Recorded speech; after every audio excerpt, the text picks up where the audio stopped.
10 راتوں کی محنت کا جو صلہ اللہ تعالیٰ نے نبی پاک کی امت کو عطا فرمایا ہے، اس کے بدلے میں اللہ تعالیٰ نے، کیونکہ اللہ تعالیٰ نے دگنا اجر عطا فرمایا ہے، تو اس کے بدلے میں اللہ تعالیٰ نے اس محنت کے بدلے میں، اس جستجو کے بدلے میں، اس تلاش لیلۃ القدر کے بدلے میں، اور آخری عشرے میں اعتکاف کرنے کے بدلے میں اللہ تعالیٰ نے نبی پاک کی پوری امت کو اس کی جزا کے طور پر، اس کے انعام کے طور پر ذی الحجہ کی 10 راتیں اور 10 دن عطا فرمایا۔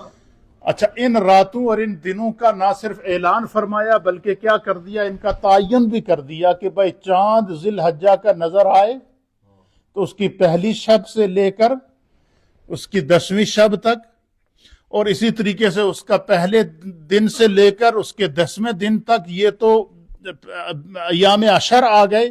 پھر اس کے بعد جو ہے وہ قربانی یوم النحر آ گیا، قربانی کا پہلا دن آ گیا، دوسرا دن آ گیا، تیسرا دن آ گیا، اور اس کے بیچ میں حج بھی آ گیا، قربانی بھی آ گئی۔ تو یہ ساری حسنات کو، ساری نیکیوں کو اللہ تعالیٰ نے ان ایام کے اندر جمع کر دیا۔ وجہ کیا ہے؟ آپ نے دیکھا ہوگا کہ ہو سکتا تھا، کیونکہ ہم گناہگار ہیں، بندہ مومن کی تڑپ رہتی ہے، انسان تھوڑا سا لالچی بھی تو ہے نا، انسان ہمیشہ تھوڑا سا کوشش کرتا ہے کہ بھائی یہ جو میں عمل کر رہا ہوں، کام کر رہا ہوں، اس کا کوئی فائدہ بھی ہے یا کہ نہیں۔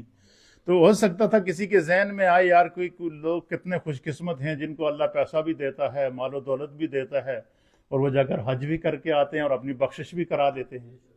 اب جن کے پاس پیسہ نہیں ہے، مال و دولت نہیں ہے، وہاں پر پہنچنے کے اسباب نہیں ہیں، تو وہ اس اجر کو کیسے پا سکتے ہیں؟ تو اللہ تعالیٰ نے انعام کے طور پر یہ 10 دن اور 10 راتیں رکھی ہیں۔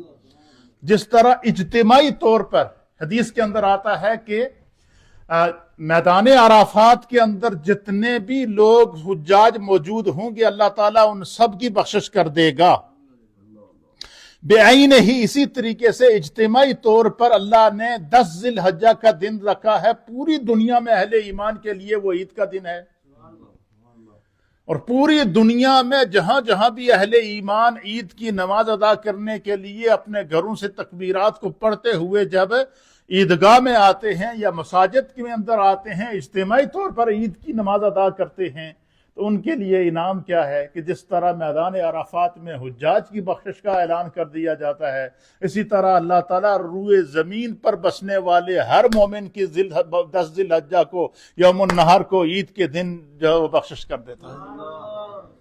یہ اللہ تعالیٰ کے انعام کے دن ہیں، کرم کے دن ہیں۔ لیکن اب دیکھیں ہماری بدقسمتی کیا ہے، اور ہماری سستی کا کیا عالم ہے، ہماری غفلت کا کیا عالم ہے، کہ ہمیں پتہ ہے کہ یہ دن اتنے ہیں کہ ایک ایک لمحہ قیمتی ہے، لیکن اس کے باوجود ہمیں اس کی طرف توجہ نہیں ہوتی، ہم وہی نارمل زندگی گزار رہے ہوتے ہیں۔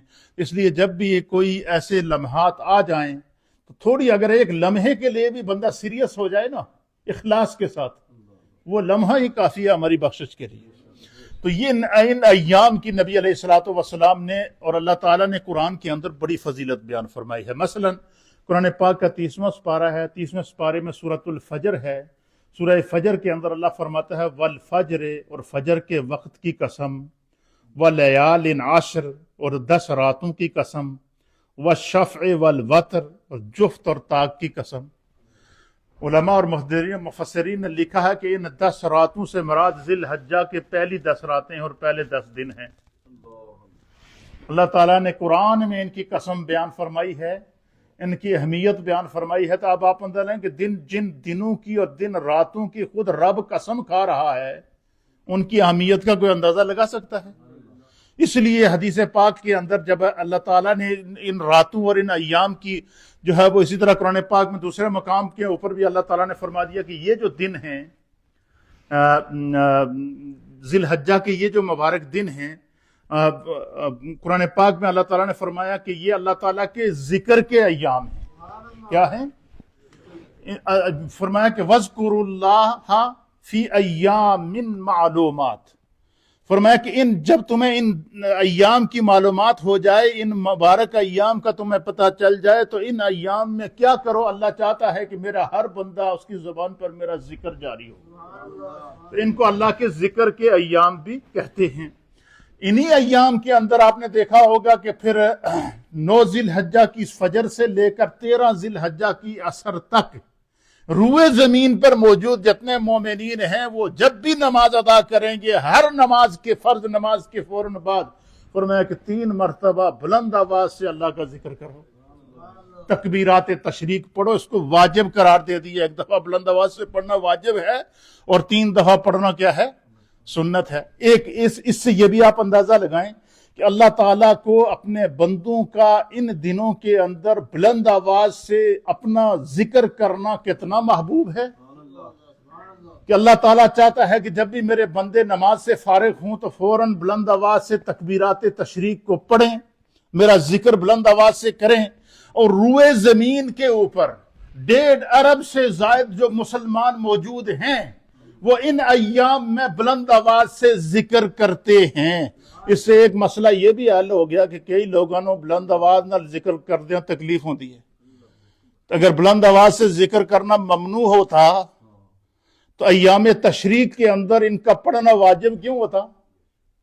اور حکم ہے کہ ان ایام میں جو تم خدا کا ذکر کرو بلند آواز سے کرو، 1 دفعہ تو کم از کم جھوم کر کرو اور 3 دفعہ کرنا یہ سنت ہے، اور تمام روئے زمین کے اوپر۔ اچھا، بڑی مزے کی بات آپ کو بتا دوں کہ جن لوگوں کو بلند آواز سے ذکر کرنے میں تکلیف ہوتی ہے نا، وہ بھی ان ایام میں ان تکبیرات کو بلند آواز سے پڑھتے ہیں، وہ بھی پڑھتے ہیں، کیونکہ یہ نبی پاک کا حکم ہے کہ تکبیرات تشریق کو 9 ذی الحجہ کی فجر سے لے کر 13 ذی الحجہ کی عصر تک تم نے فرض نماز کے بعد بلند آواز سے ان تکبیرات کو کیا کرنا ہے؟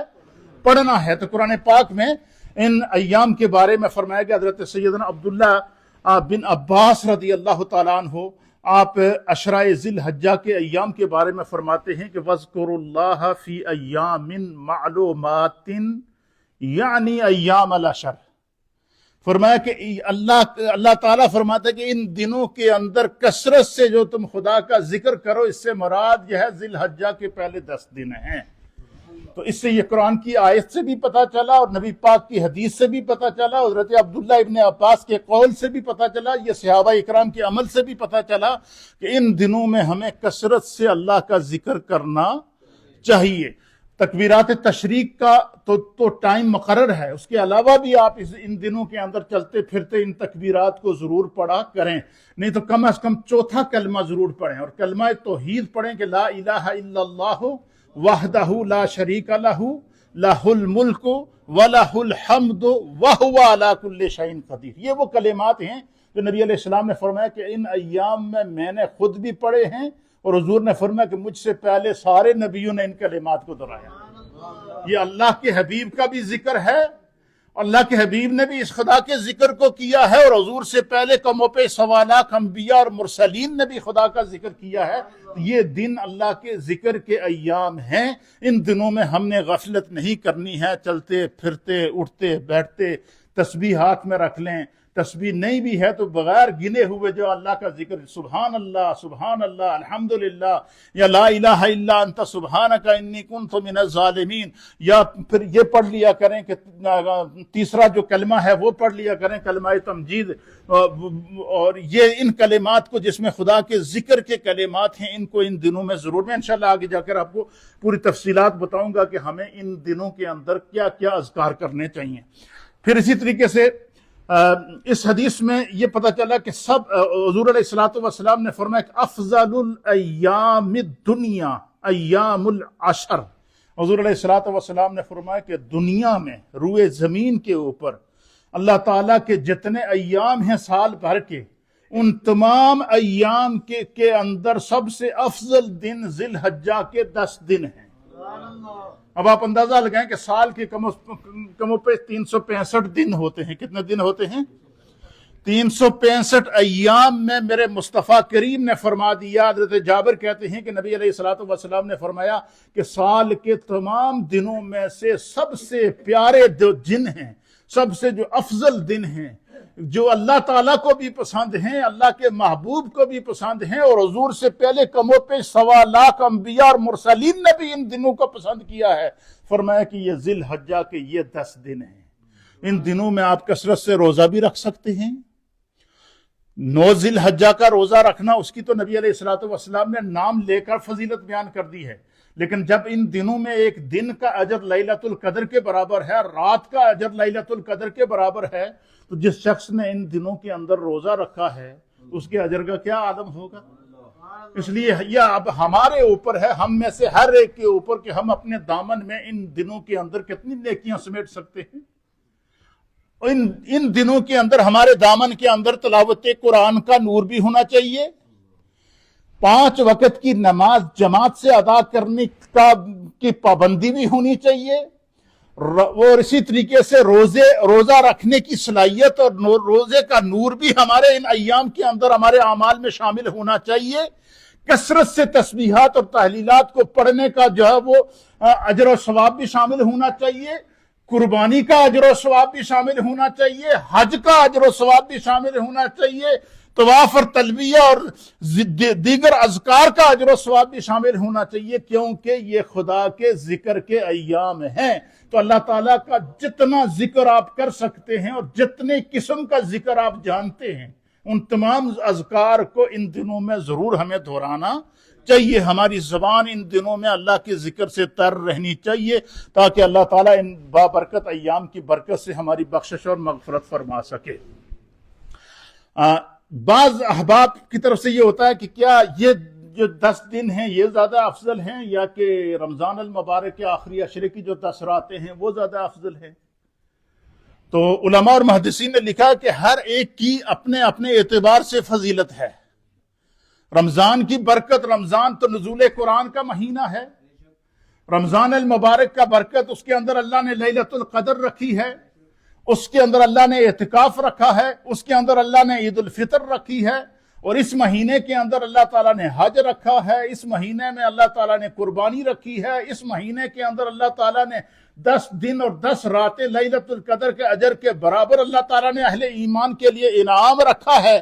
تو یہ سارا نور علی نور ہے۔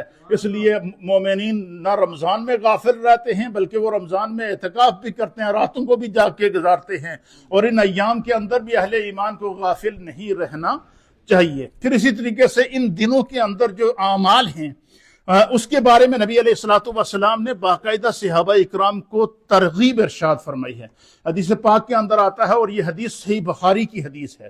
حضرت عبداللہ ابن عباس رضی اللہ تعالی عنہما اس حدیث کے راوی ہیں، آپ بیان کرتے ہیں کہ نبی علیہ الصلوۃ والسلام نے فرمایا کہ ما عمل فی ایام افضل منها فی هذه قالوا ولا جہاد، قال ولا جہاد الا رجل خرج یخاطر بنفسه وماله فلم یرجع بشیء۔ سب کہیں سبحان اللہ۔ حدیث پاک کے اندر آتا نبی علیہ الصلوۃ والسلام نے فرمایا، حضور نے فرمایا کہ ان دنوں کے عمل میں، ان دنوں کے عمل سے زیادہ کسی دن کے عمل کی فضیلت نہیں۔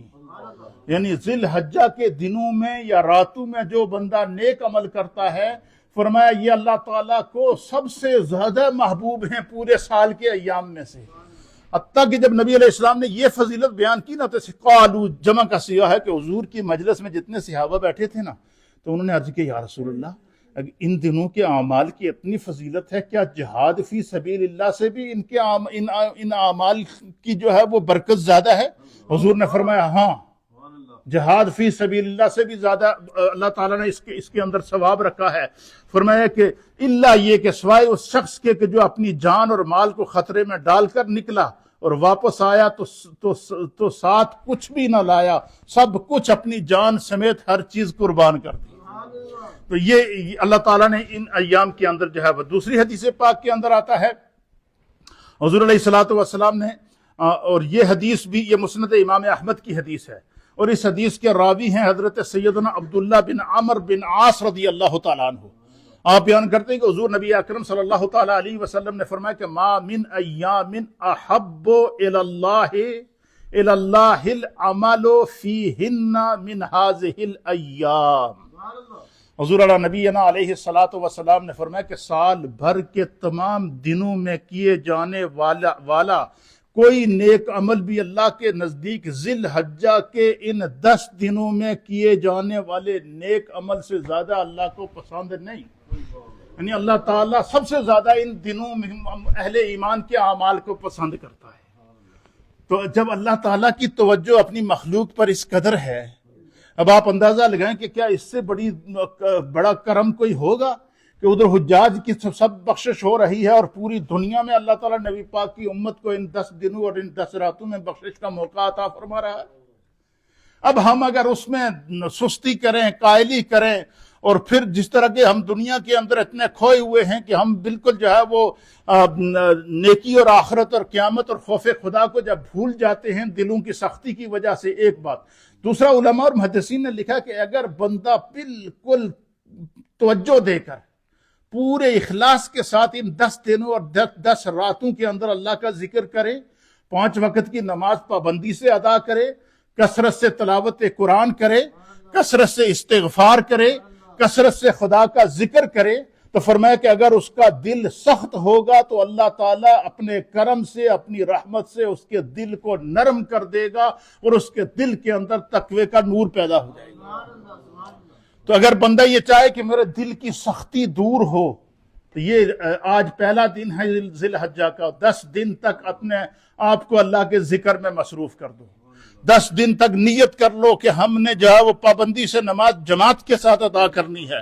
نیت کر لو کہ ہم نے قرآن کی تلاوت کو بھی ان ایام کے اندر اپنی عبادت میں شامل کرنا ہے. نیت کر لیں کہ ہم نے اللہ تعالیٰ کے ذکر کو کثرت سے ان دنوں کے اندر کرنا ہے. یہ بھی نیت کر لیں کہ ہم نے ان دنوں کے اندر کثرت سے اپنے گناہوں سے استغفار کر کے دوبارہ گناہ نہ کرنے کا اپنے رب سے وعدہ کرنا ہے. تو یہ بھی نیت کر لیں کہ ان دنوں کے اندر ہم روزہ بھی رکھیں گے تاکہ اللہ تعالیٰ ہمارے ظاہر کی طرح ہمارے باطن کو بھی پاک کر دے. فرمایا جب بندہ اس نیت کے ساتھ ان ایام کے اندر عبادت کرے گا تو پھر کیا ہوگا؟ اللہ کے حبیب علیہ الصلوۃ والسلام نے فرمایا کہ پھر اللہ تعالیٰ جو ہے وہ اس شخص کے تمام گناہوں کو کیا کر دیتا ہے؟ معاف کر دیتا ہے. پھر اسی طریقے سے انہی 10 دنوں کے اندر ایک دن ہے جس دن کو یوم عرفہ کہتے ہیں. کیا کہتے ہیں؟ یہ 9 ذی الحجہ کا دن ہے جس میں حج کا رکن اعظم ادا کیا جاتا ہے. اس کی فضیلت میں جمعہ میں آپ کی خدمت میں پیش کر چکا ہوں. صرف یہاں وہ حدیث پیش کر دیتا ہوں تاکہ آپ کو پتہ چل سکے کہ ان دنوں کے اندر اللہ تعالیٰ نے، آپ نے دیکھا کہ جس طرح کہ رمضان کے آخری عشرے میں لیلۃ القدر کو رکھا ہے، اسی طریقے سے ان ایام کے اندر دنوں میں سے عرفہ کے دن کو اللہ تعالیٰ نے رکھا ہے. یہ اہل ایمان کے لیے بہت بڑی عظمت اور بڑے کرم کا دن ہے. اچھا، ممکن ہے کہ کسی کے ذہن کے اندر یہ سوال آ جائے کہ عرفہ کا دن تو کیا یہ صرف حاجیوں کے لیے خاص ہے؟ نہیں. ہاں، جو حاجی ہیں ان کا وہ تو نور علی نور ہیں، وہ تو میدان عرفات میں پہنچ کر حج کا رکن اعظم ادا کریں گے. لیکن میرے مصطفیٰ کریم نے فرمایا کہ یوم عرفہ کو جو شخص حج کے لیے نہیں گیا لیکن اس نے یوم عرفہ پا لیا، تو حضور نے فرمایا کہ سب سے پہلے تو وہ کثرت سے خدا کا ذکر کرتا رہے، ہر نماز کے بعد کیا کرتا رہے؟ تکبیرات تشریق پڑھتا رہے، اور ساتھ میں کیا کرے؟ 9 ذی الحجہ کا روزہ رکھے. کیا کرے؟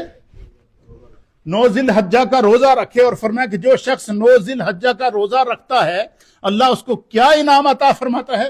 حدیث سماعت فرمائیں آپ کا ایمان تازہ ہو جائے گا. اور یہ حدیث بھی سنن ابن ماجہ کی حدیث ہے. وعن عائشہ رضی اللہ تعالی عنہ، ام المؤمنین سیدہ عائشہ صدیقہ رضی اللہ تعالی عنہ اس حدیث کی راویہ ہیں.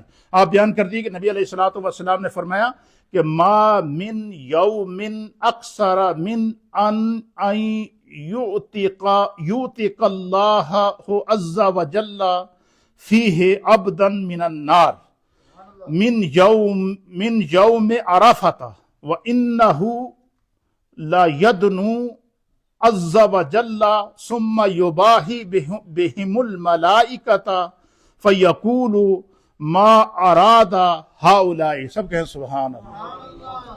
ام المؤمنین سیدہ عائشہ صدیقہ رضی اللہ تعالی عنہ آپ بیان کرتی ہیں کہ نبی علیہ الصلوۃ والسلام نے ارشاد فرمایا کہ اللہ عز وجل عرفہ کے دن سے زیادہ کسی دن بندوں کو آگ سے آزاد نہیں کرتا. پتہ چلا کہ یوم عرفہ 9 ذی الحجہ کا دن یہ جہنم سے آزادی کا دن ہے اس حدیث کے مطابق۔ 9 ذی الحجہ کیا ہے؟ جہنم سے آزادی کا دن ہے۔ اور حضور علیہ السلام نے فرمایا کہ اللہ عز و جل اپنے بندوں کے قریب ہوتا ہے 9 ذی الحجہ کو۔ آسمان دنیا پر اپنی عظمت اور اپنے جلال کے مطابق اللہ تعالیٰ آسمان دنیا پر نزول جلال فرماتا ہے اور اپنے بندوں کے قریب ہوتا ہے۔ فرمایا جب بندوں کے قریب ہو جاتا ہے لیدنو عز و جل، اللہ تعالیٰ اپنے بندوں کے قریب ہوتا ہے۔ جب بندوں کے قریب ہو جاتا ہے تو اللہ تعالیٰ جب دیکھتا ہے کہ کوئی رو رو کر دعا مانگ رہا ہے، کوئی آنسو بہا کر گڑ گڑا کر توبہ کر رہا ہے، کوئی میدان عرفات میں کھلے میدان میں کھڑا ہو کر جو ہے وہ اپنے گناہوں کی معافی مانگ رہا ہے، جو وہاں نہیں پہنچ سکا وہ روزہ رکھ کر اپنے رب کی بارگاہ میں 5 وقت کی نماز کے اندر آ کر تکبیرات تشریق پڑھ رہا ہے اور اپنے رب سے جو گڑ گڑا کر دعا اور توبہ اور استغفار کر رہا ہے، تو اللہ کے حبیب علیہ الصلوۃ والسلام نے فرمایا کہ اللہ تعالیٰ جب اہل ایمان کی اس کیفیت کو دیکھتا ہے نا کہ میرے بندے بخشش کی تلاش میں کس قدر کوئی آنسو بہا رہا ہے، کوئی تلاوت قرآن کر رہا ہے، کوئی سجدے کی حالت میں ہے، کوئی راتوں کو قیام کرتے ہوئے کھڑا ہے، اور اس کی خواہش یہ ہے کہ میرا رب مجھے معاف کر دے، تو فرمایا اللہ تعالیٰ براہ راست جب ان اپنے بندوں کے ان اعمال کو، اس جستجو کو اور اس تڑپ کو دیکھتا ہے تو پھر کیا کرتا ہے؟ ثم یباہی بہم الملائکۃ، اللہ تعالیٰ فرشتوں کے سامنے خوش ہوتا ہے۔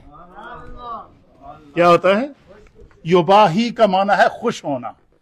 تو یہاں حدیث میں نبی علیہ السلام نے فرمایا کہ ثم یباہی بہم الملائکۃ، اللہ تعالیٰ جب روئے زمین کے اوپر 9 ذی الحجہ کو، یوم عرفہ کو، اہل ایمان کی طرف کو دیکھتا ہے کہ کوئی روزے کی حالت میں اپنے رب سے مانگ رہا ہے، کوئی تلاوت قرآن کی حالت میں اپنے رب سے مانگ رہا ہے، کوئی اجتماعی توبہ اور استغفار کی صورت میں اپنے رب سے مانگ رہا ہے، کوئی میدان عرفات کے بے آب و گیا کھلے آسمان تلے کھڑا ہو کر اپنے رب کی بارگاہ سے مانگ رہا ہے۔ ہر طرف دنیا روئے زمین کے اوپر، چاہے وہ حجاج ہوں یا غیر حجاج ہوں، وہ 9 ذی الحجہ کو جو ہے وہ تڑپ تڑپ کر اپنے رب کی بارگاہ میں استغفار کر کے دعا مانگ رہے ہیں۔ اللہ تعالیٰ کو اپنے بندوں کی عاجزی کا یہ عمل اتنا پسند ہے کہ میرے مصطفیٰ فرماتے ہیں کہ یباہی بہم الملائکۃ، اللہ تعالیٰ فرشتوں کے سامنے خوشی کا اظہار کرتے ہوئے فخر فرماتا ہے، فخر کرتا ہے اور کہتا ہے یہ لوگ کیا چاہتے ہیں؟ فرشتوں سے اللہ پوچھتا ہے، فرشتوں چیخو پکار سن رہے ہو؟ یہ آنسو دیکھ رہے ہو؟ یہ آہو زاری دیکھ رہے ہو؟ یہ میرے بندوں کا تڑپنا دیکھ رہے ہو؟ ذرا مجھے یہ تو بتاؤ کہ یہ میرے بندے کیا چاہتے ہیں؟ نبی علیہ السلام نے فرمایا حالانکہ اللہ نے پتا ہے کہ بندے کیا چاہتے ہیں، تو خدا کیوں فرشتوں سے پوچھتا ہے؟ اس حدیث کی شرح کے اندر محدثین نے لکھا ہے کہ اللہ فرشتوں سے اس لیے پوچھتا ہے، اللہ چاہتا ہے کہ میرے ان بندوں کی آہو زاری پر فرشتے گواہ بن جائیں، میرے ان بندوں کی اجتماعی استغفار کے اوپر فرشتے خود بیان کریں کہ اللہ یہ تیرا بندہ اپنے وطن سے بے وطن ہو کر، صرف 2 بن سلے ہوئے کپڑے پہن کر کھلے میدان میں ریت سے اٹے ہوئے جسم کو لے کر کھڑا ہے اور تیری بارگاہ میں دعا کر رہا ہے۔ اللہ یہ تیرے بندے شرق غرب شمال جنوب روئے زمین کے اوپر جہاں بھی موجود ہیں، کوئی حالت روزے میں ہے، کوئی تلاوت قرآن میں ہے، کوئی گڑ گڑا کر دعا مانگ رہا ہے، کوئی جماعت سے نماز ادا کر رہا ہے، ہر ایک کی یہ خواہش ہے کہ مجھے میرا رب مجھ سے راضی ہو کر اللہ مجھے بخش دے۔ تو فرمایا اللہ تعالیٰ جب فرشتوں سے پوچھتا ہے کہ میرے بندے کیا چاہتے ہیں، تو فرشتے عرض کرتے ہیں کہ بار الہ یہ اب جہنم سے آزادی چاہتے ہیں، یہ گناہوں سے معافی چاہتے ہیں، یہ تیرا قرب چاہتے ہیں، یہ بخشش چاہتے ہیں۔ تو حضور فرماتے ہیں کہ اللہ تعالیٰ فرشتوں سے فرمائے گا کہ میرے فرشتوں تم گواہ رہنا، آج کے دن میں نے اپنے محبوب کی امت کے ہر صاحب ایمان کی بخشش کر دی۔ اتنا مبارک کوئی تحفہ ہوگا، لیکن ہمیں ان دنوں کے اندر پرواہ نہیں ہوتی، اس لیے میں نے آج ساری حدیثیں جمع کی تھیں تاکہ ہمارا ذوق بیدار ہو جائے اور ہم اپنی اصلاح کر سکیں۔ چوتھی حدیث سماعت فرمائیں۔ سیدنا عبداللہ بن قرط رضی اللہ تعالیٰ عنہ اس حدیث کے راوی ہیں۔ آپ بیان کرتے ہیں کہ قال رسول اللہ صلی اللہ تعالی علیہ وآلہ وسلم، حضور علیہ الصلوۃ والسلام نے فرمایا کہ اعظم الایام عند اللہ یوم النحر، حضور نے فرمایا کہ اللہ کے نزدیک دنوں میں سے سب سے عظیم دن یوم نحر قربانی کا دن ہے۔ کیا ہے؟ قربانی کا دن ہے۔ ثم یوم القر، پھر اس کے بعد 11 ذی الحجہ کا دن ہے۔ یوم القر سے مراد اس کے بعد والا دن ہے، یعنی جو ہے وہ 11 ذی الحجہ کا دن ہے۔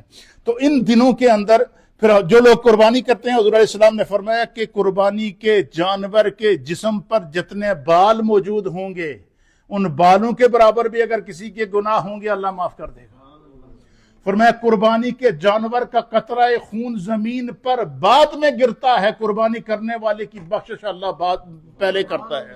فرمایا جب قیامت کا دن ہوگا، جنت کے اندر جب اہل ایمان کا داخلہ ہوگا، تو حضور علیہ الصلوۃ والسلام فرماتے ہیں جس نے دنیا میں خوبصورت قربانی کی ہوگی اور اس نے اخلاص کے ساتھ قربانی کی ہوگی، تو قربانی والے دن کیا ہوگا کہ اس دن پھر جانور کو اللہ کی بارگاہ سے وہ جانور جنتی لباس میں سجا ہوا وہ جانور آئے گا، جنتی نور سے سجا ہوا وہ جانور آئے گا، جنتی سواری کے روپ کے اندر سجا ہوا وہ جانور آئے گا۔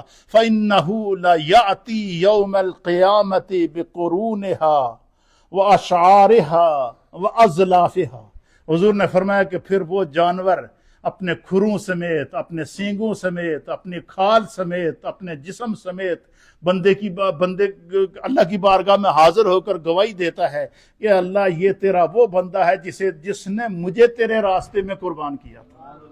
یہ قربانی کا دن بھی انہی ایام کے اندر آتا ہے، یہ بھی نبی علیہ الصلوۃ والسلام نے فرمایا۔ اس لیے فرما دیا کہ جب چونکہ یہ زمانے کے سب سے بہترین دن ہیں اور ان میں سے زیادہ نیک اعمال کرنے چاہیے، تو ہمارے سلف نے، علماء نے، اولیاء کاملین نے اس مہینے کی بہت ساری جو ہے وہ فضیلتیں بیان فرمائی ہیں کہ ان مہینے میں ہمیں کس طرح کے اعمال کرنا چاہیے۔ یہ جو ہے وہ سمجھنے کی ضرورت ہے۔ اس پر میں چاہ رہا ہوں کہ ہمیں اس کے اوپر بھی غور کرنا چاہیے کہ ان دنوں کے اندر کو ہم نے کس طرح گزارنا چاہیے۔ سب سے پہلی بات یہ ہے کہ ذی الحجہ کا چاند دیکھتے ہی اللہ تعالیٰ کی بارگاہ میں دعا کرنی چاہیے اور کثرت سے ذکر کرنا چاہیے۔ اور کیا ذکر کرنا چاہیے؟ تکبیر اور تحلیل کا ورد کرنا چاہیے۔ علماء اور محدثین نے لکھا ہے کہ کثرت سے ورد کرے۔ کیا تکبیرات تشریق اور تکبیر اور تحلیل کیا ہے؟ اللہ اکبر لا الہ الا اللہ واللہ اکبر وللہ الحمد، یہ تکبیرات تشریق ہیں۔ یہ ورد کثرت سے یا اللہ کے ذکر کے ایام میں کرنا چاہیے۔ پھر اسی طریقے سے کلمہ توحید ان دنوں کے اندر کثرت سے پڑھنا چاہیے۔ لا الہ الا اللہ وحدہ لا شریک لہ لہ الملک ولہ الحمد وہو علی کل شیء قدیر، یہ پڑھنا چاہیے۔ پھر اسی طریقے سے جو ہے وہ یوم عرفہ کا روزہ رکھنا چاہیے تاکہ ان اعمال کے اندر ہم بزی رہیں۔ پھر اسی طریقے سے ہمیں یہ اہتمام کرنا چاہیے کہ ان دنوں کے اندر ہماری کوئی نماز جماعت سے قضا نہ ہو، اس کی بھی نیت کر لینی چاہیے۔ اچھی نیتوں کا اللہ تعالیٰ صلہ دیتا ہے، اور ہم جب پابندی سے جماعت کے ساتھ نماز ادا کریں گے، کیا پتہ اللہ ہمارے دل کو پھیر دے، ہم پکے نمازی بن جائیں۔ پھر اسی طریقے سے ان دنوں کے اندر گناہوں سے بچنے کا اہتمام کرنا چاہیے۔ بالخصوص فرمایا، علماء کہتے ہیں کہ بالخصوص نظر اور زبان کی حفاظت کرنی چاہیے کہ ان دنوں کے اندر یہ خدا کی بخشش کے دن ہیں۔ اللہ تعالی ہمیں جو ہے وہ ان چیزوں سے، ان بری رذائل سے، بری عادتوں سے بچا کے رکھے۔ پھر فرماتے ہیں کہ فرض نمازوں کے بعد تسبیح فاطمہ پڑھنی چاہیے۔ تسبیح فاطمہ کیا ہے؟ 33 مرتبہ سبحان اللہ۔ کیا ہے؟ 33 مرتبہ سبحان اللہ سبحان اللہ سبحان اللہ سبحان اللہ، 33 مرتبہ الحمدللہ الحمدللہ الحمدللہ، اور 34 مرتبہ اللہ اکبر اللہ اکبر اللہ اکبر۔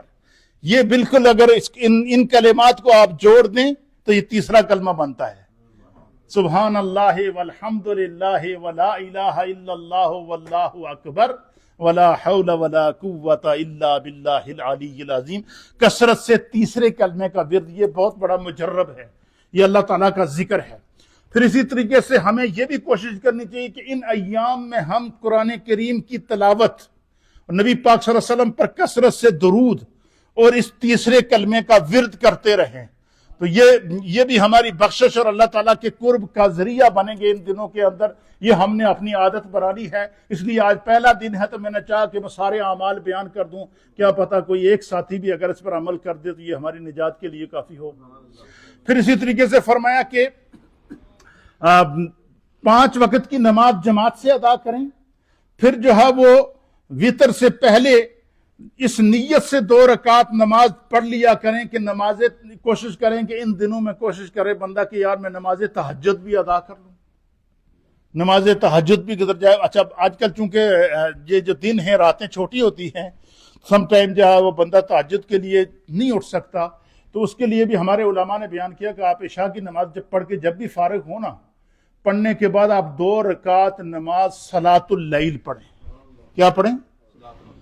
میں نیت کرتا ہوں 2 رکعت نماز صلاۃ اللیل خاص اللہ تعالیٰ کے لیے، منہ میرا طرف کعبہ شریف کے اللہ اکبر، اس نیت سے ہر عشاء کی نماز آپ مکمل کرنے کے بعد، کیا جس کو یہ خدشہ ہو کہ میں شاید تہجد میں نہ اٹھ سکوں، تو عشاء کی نماز مکمل کرنے کے بعد آپ 2 رکعت نماز صلاۃ اللیل پڑھیں۔ کیا کریں؟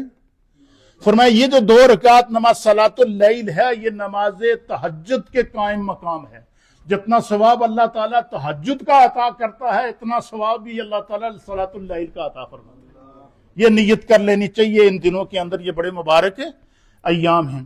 پھر اسی طریقے حسب استطاعت ان دنوں میں چاہے تھوڑا ہی ہو، کم از کم 1 پاؤنڈ ہی کیوں نہ ہو، ان دنوں میں صدقہ بھی کرنا چاہیے تاکہ ہمیں صدقے کا ثواب بھی ملے۔ پھر فرمایا کہ سونے سے پہلے بھی تسبیح پڑھنی چاہیے، درود پاک پڑھنا چاہیے، استغفار پڑھنا چاہیے اور اپنے گناہوں سے معافی مانگ کر اللہ کی طرف متوجہ ہونا چاہیے ان ایام کے اندر۔ پھر فرمایا کہ 9 ذی الحجہ کی فجر سے لے کر 13 ذی الحجہ کی عصر تک ہر فرض نماز کے بعد 1 مرتبہ بلند آواز سے اور 3 مرتبہ، 1 مرتبہ بلند آواز سے تکبیرات تشریق پڑھنا واجب ہے اور 3 مرتبہ پڑھنا یہ سنت ہے۔ یہ اذکار ہم نے کرنے ہیں، یہ نہیں چھوڑنا چاہیے۔ اور 10 ذی الحجہ میں ایام قربانی کے اندر قربانی کا اہتمام کرنا، جو بھی جس پر بھی اللہ تعالیٰ نے قربانی کو واجب کیا ہے اسے چاہیے کہ وہ ان ایام کے اندر کیا کرے، قربانی کرے۔ تو یہ چند چیزیں میں نے احادیث کی روشنی کے اندر نتیجہ نکال کے یہ سارے بیان اس لیے کر دیے ہیں کہ آج ذی الحجہ کا پہلا دن ہے، ہم نے غفلت نہیں کرنی ہے، کوشش کرنی ہے کہ یہ مبارک لمحات جو اللہ نے ہمیں زندگی میں دیے ہیں، کیا پتہ آئندہ سال یہ دن ہمیں ملتے ہیں یا کہ نہیں ملتے۔ تو اس لیے میرے دوستو یہ میں نے اس کی تمام جزیات کو بیان کر دیا ہے۔ اللہ تعالی ہمیں دین سمجھنے کی توفیق عطا فرمائے اور ان ایام کو ہمارے لیے بخشش کا ذریعہ بنائے، ہمارے دل کے اندر تقوی کے نور کا سبب بنائے اور ہمیں جو ہے وہ اخلاص دل کے ساتھ جو ہے وہ نماز تہجد اور دیگر اوراد و وظائف اور تسبیحات اور تحلیلات اور تلاوت قرآن اور دعاؤں کی اللہ تعالیٰ توفیق عطا فرمائے۔ تھوڑا سا محبت سے ذکر کر